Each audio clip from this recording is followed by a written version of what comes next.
Hello, welcome to Shop Talk. We're going to look at that Stihl 044 Magnum. This is that very popular saw in the Pacific Northwest. This is the 70cc motor. And we'll get a couple of close-up shots of some of the features. This one features a 28-inch bar and chain, sprocket nose. And that's a chisel bit skip tooth .063 gauge chain. A working chain brake.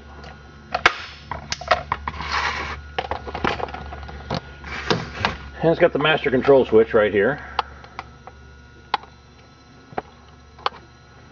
And that's the off position. There's run, high idle, and choke. And has a throttle lock, the operator presence on the trigger there.